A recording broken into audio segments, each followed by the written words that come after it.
Ya. Assalamualaikum warahmatullahi wabarakatuh. Waalaikumsalam warahmatullahi wabarakatuh. Shalom, Om Swastiastu, Namo Buddhaya, salam kebajikan bagi kita semua. Nah, kali ini kelompok 6 akan membahas mengenai isu kerusuhan di Yahukimo. Nah, sebelum itu kita perkenalan terlebih dahulu. Saya Kiranaya, Saya Alif Valencia. saya Adisti, saya Patika Deska. Saya Muhammad Tufel Rabbani Simamara. Arab. Lanjut. Nah, setelah itu kita akan membahas pendahuluan dulu nih yang akan dibacakan oleh Isa. Teman-teman semua, seperti yang kita tahu, kita hidup di Indonesia sebagai negara yang kaya akan keberagaman suku dan budaya. Namun di balik semua itu, keberagaman tidak selalu berjalan dengan harmonis. Keberagaman bisa saja terjadi gesekan yang akan memicu konflik. Salah satunya adalah konflik Yahukimo ini. Kerusuhan sosial Yahukimo ini adalah terjadi pada tanggal 3 Oktober 2021 di distrik Dekai, Kabupaten Yahukimo. Terjadi bentrokan antara kelompok suku, yaitu suku Qinglai dan suku Yali. Yang tragedi ini menyebabkan sorotan nasional karena menyebabkan setidaknya 6 korban jiwa dan 41 orang luka-luka serta evakuasi warga. Nah, jadi kerusuhan ini ada latar belakang juga nih. Jadi sebelum kerusuhan ini terjadi, ketegangan sosial antara suku Qinghai dan suku Yali itu memang sudah terjadi, hingga akhirnya terjadi kerusuhan yang hebat akibat yang dipicu oleh ketegangan politik, kesenjangan ekonomi, isu rasisme dan juga isu pelanggaran HAM. Hingga akhirnya kerusuhan ini gak bisa tergantung lagi lah. Dan sekarang aku mau ngejelasin tentang kronologi di Yahukimo pada tahun 2021 ini. Nah, konflik ini itu berawal dari ketegangan dua masyarakat adat, yaitu suku Yali dan suku Qinghai, yang memiliki kesalahpahaman yang dipicu dari kematian Bupati Yahukimo, yaitu Abu Busuk.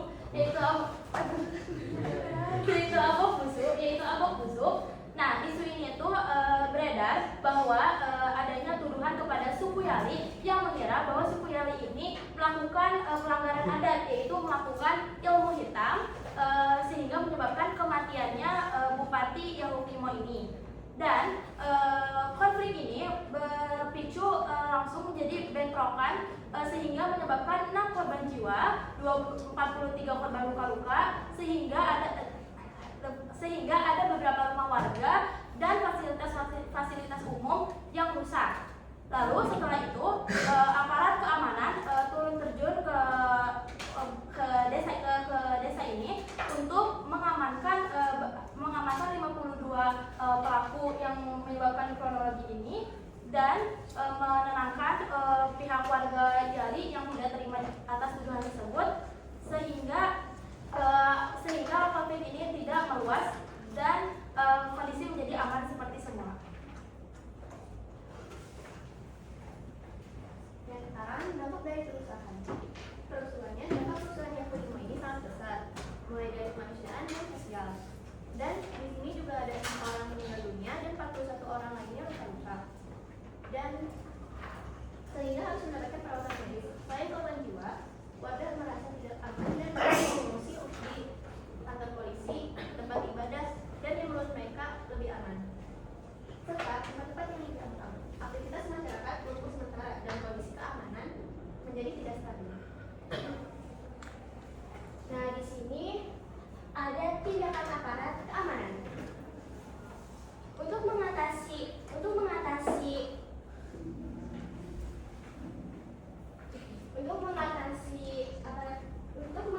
aparat keamanan ini.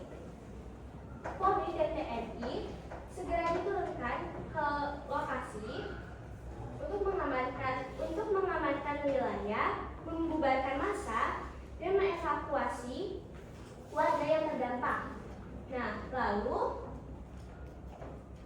dalam proses penegakan hukum berlangsung, aparat berhasil mengamankan 52 orang dan 22 orang sebagai tersangka.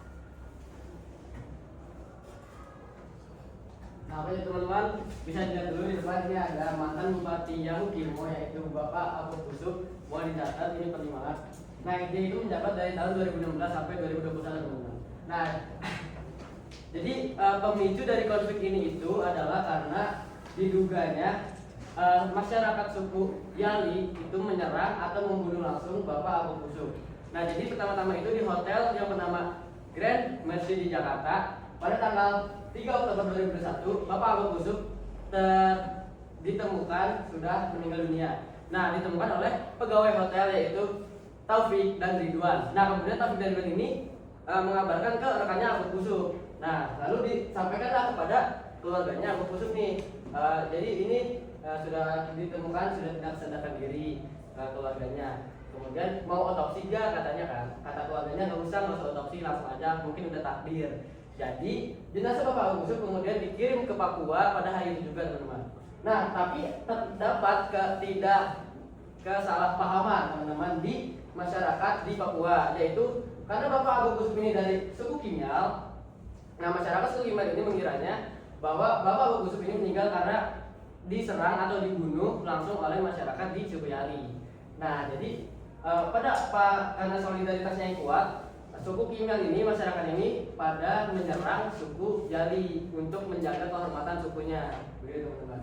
Sehingga menyebabkan 6 korban jiwa, puluhan luka-luka, dan ribuan orang mengungsi, yaitu kabur dari rumah untuk melindungi diri. Ada banyak yang ke hutan, ada yang ke kantor polisi juga teman-teman. Nah, jadi kesimpulannya adalah kerusuhan Yahikumo pada tahun 2021 itu merupakan konflik sosial antar suku yang mengakibatkan kekerasan fisik serta jatuhnya korban jiwa dan luka-luka. Nah, solusinya gimana? Solusinya diberikan tindakan yang tegas, yaitu untuk seperti mencairkan suasana dan melanjutkan proses hukum si pelaku. Nah, peristiwa ini menegaskan betapa pentingnya upaya dialog dan rekonsiliasi berkelanjutan guna untuk menciptakan perdamaian serta mencegah ulangnya kekerasan serupa di tengah masyarakat.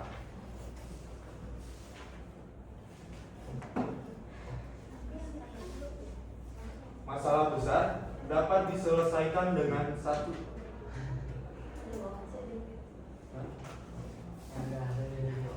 Nah, di sini kita akan membahas hasil diskusi kami yang membahas lagu daerah. Yang pertama, Sisik si Batu Manikam, Sumatera Utara, menggambarkan keindahan alam dan kekayaan daerah, terutama si Batu Manikam. Yang kedua adalah curang-curang seorang yang berasal dari Jawa Tengah. Lagu permainan anak ini mengenai hati sejati bukan kekayaan materi, tapi kebijaksanaan dan hati nurani yang bersih. Yang ketiga, Ampar-Ampar Pisang dari Kalimantan Selatan. Ini tuh menceritakan proses mengolah pisang hingga dapat disajikan. Maknanya ini tentang kegiatan sehari-hari yang dilakukan oleh masyarakat Banjar dan kebersamaan dalam bekerja. Yang keempat ada lagu Rasa Sayangnya yang melambangkan tentang kasih sayang dan mencerminkan tentang kebudayaan sosial di Maluku. Nah, yang kelima ada Yang Koranggeyanko dari Papua. Lagu ini dianggap sebagai penyemangat dan simbol solidaritas. Lalu ada Uwi Bulan dari Jawa Barat. Nah, lagu ini tuh lagu Sunda yang melambangkan keromantisan atau kerinduan dan diiringi dengan syahdu malam yang tenang.